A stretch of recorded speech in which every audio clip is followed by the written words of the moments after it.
Hello everybody and welcome back to A Royal Reader. My name is Cece and today we are going to be doing my March TBR using my TBR game Roll20 TBR. So if you are new to the channel, Roll20 TBR is a game that I created. I use a 20-sided dice, which is, you know, a D20, and each of the numbers correlates to a prompt, and I pick a book that fits that prompt. So because the last couple of months have not been good reading wise and I am struggling through like a reading slump, I am playing it easy. I am only going to pick 5 books and pray to God that the universe is nice to me because your girl needs a break. She needs a break. She had COVID and she is trying to get a job in a different city, and she is also going to be moving at the end of the month. So things are stressful, so I need a break. Let's get into the rolls. Number 1. 10. Alrighty, so the first roll got me number 10, which is adult fantasy. Love me some adult fantasy. And the one that I chose is She Who Became the Sun by Shelley Parker Chan. Everybody who has read this has really loved it, and I am ready for some amazingness. So from what I know, I think this is meant to be like Mulan but sapphic, and it is a Chinese inspired fantasy where we have...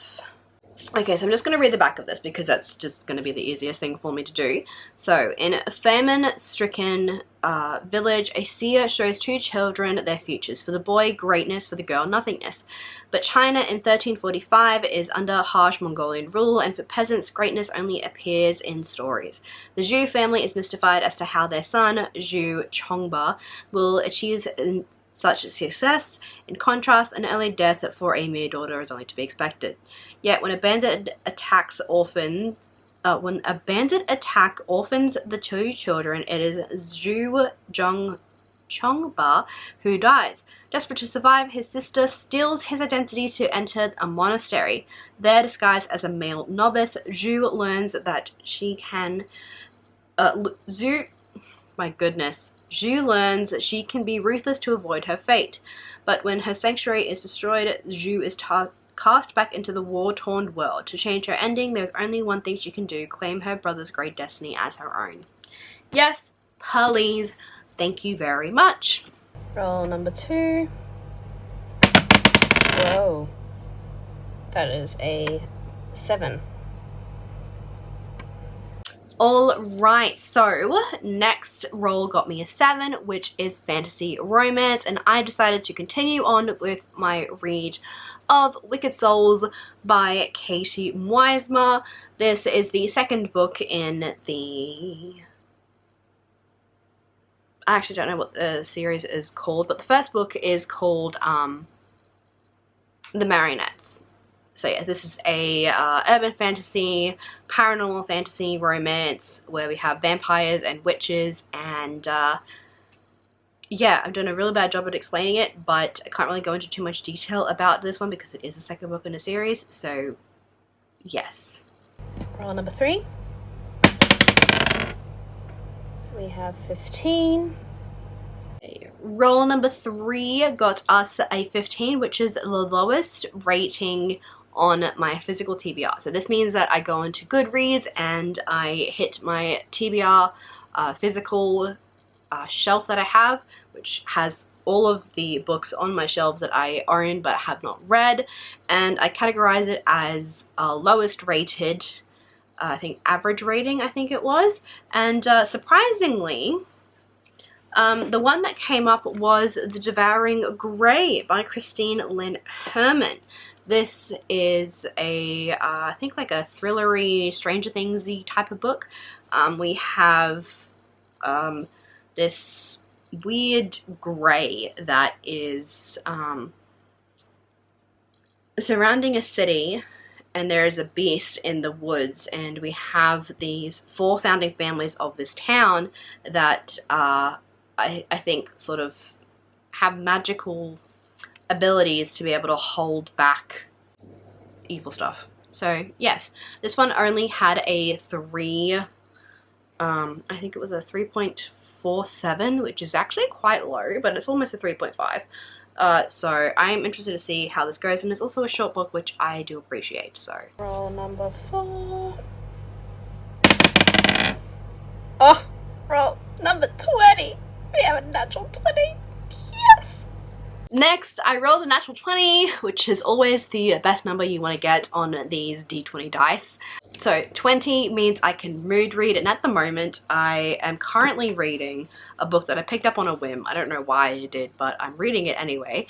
The Discovery of Witches by Deborah Harkness. I am over 200 pages in. I'm almost on page 220.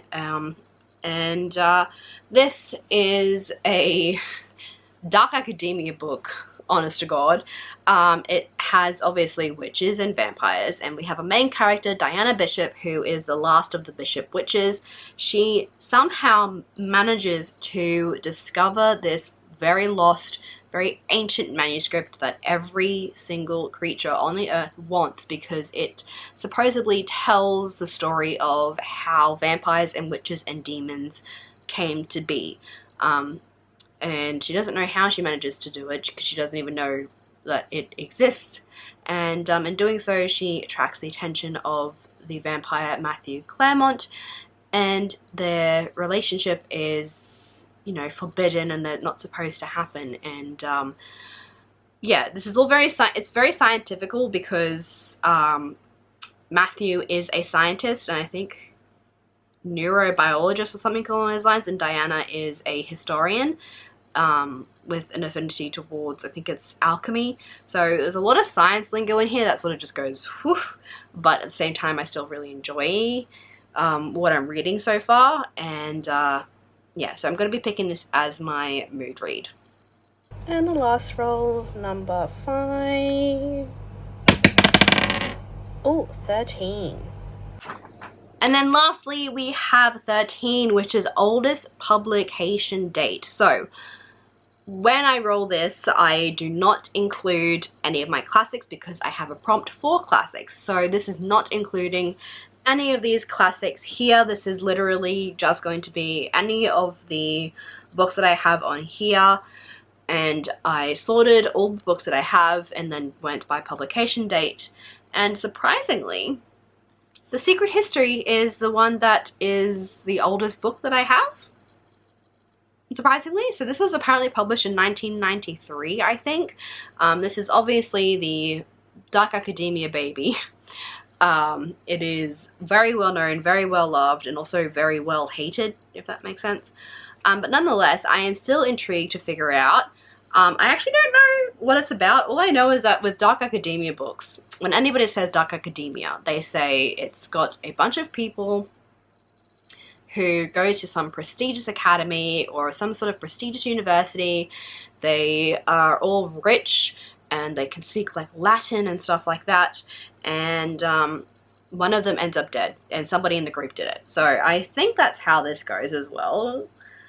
Under the influence of their charismatic classics professor, a group of clever and eccentric misfits at an elite New England college discover a way of thinking and living that is a world away from the humdrum